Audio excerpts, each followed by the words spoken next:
How to make choices in the game. I'm going to show you 2 choices that you're going to have to make in the game and how to make them. And then I'm going to let you experience the rest as you go. This is your standard what am I going to do next page. I'm on my first day of my journey, April 1st, and I need to decide what to do. I can go along the trail. I can check my supplies. I can look at the map. I can change the pace. I can change the food. I can stop and rest. I can attempt to trade with people. I can talk to people, or I can buy supplies. Now, with each of these, continuing on the trail is what you're going to usually do. You might need to check supplies at some point just to find out what you're out of. You might want to look at a map to see how far you need to go yet. Changing the pace is going to tell you how far you're trying to travel. Obviously, the faster you go, the harder it is on your oxen and on your family.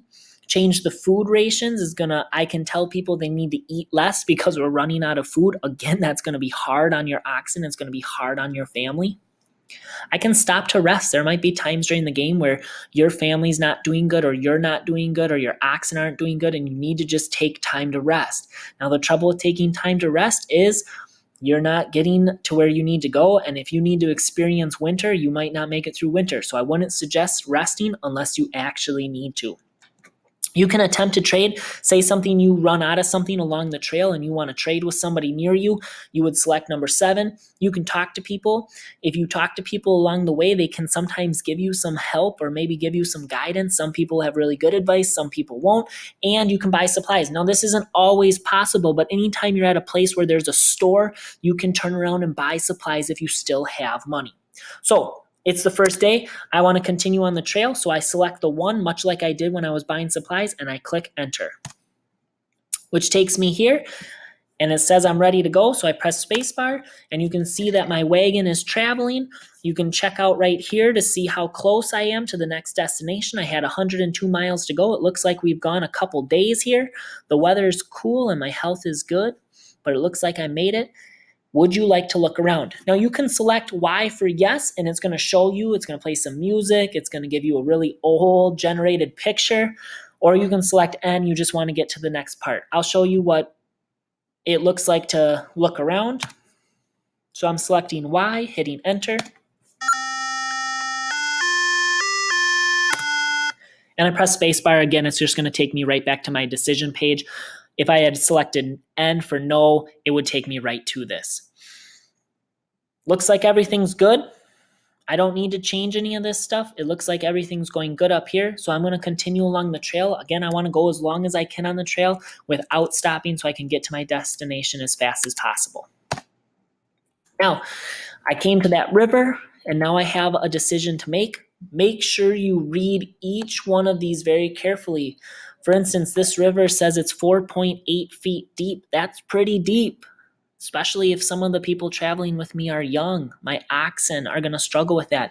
It says it's 628 feet across. Walking across this river could cause me problems. I probably don't want to walk across a river this deep, but you are always going to have choices when you get to different landmarks. I press spacebar and it's asking me, what would you like to do? You can attempt to ford the river, which means you can attempt to walk across it. You can caulk the wagon and float across. You can take a ferry. It's at the beginning of my journey. Things are going well. I have a lot of money. I could select the ferry. That's going to cost money and time, but it's something I can do. I could caulk the wagon and risk it.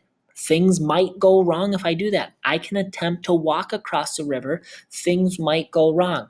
Now I want to show you what it looks like when things go wrong. So I'm going to select number 1 and try to walk across it. I might make it across perfectly fine, or something might go wrong. So here's number 1. I'm going to select enter and go. It's showing me walking across the river, and it actually looks like things are going pretty good. Ooh, it got pretty deep right there. In fact, it said it was too deep. I lost clothes. I lost a wagon axle. I lost a wagon ton, which is okay because I have extras of those, but I lost 100 pounds of food and 6 oxen. That was a major, major problem for me.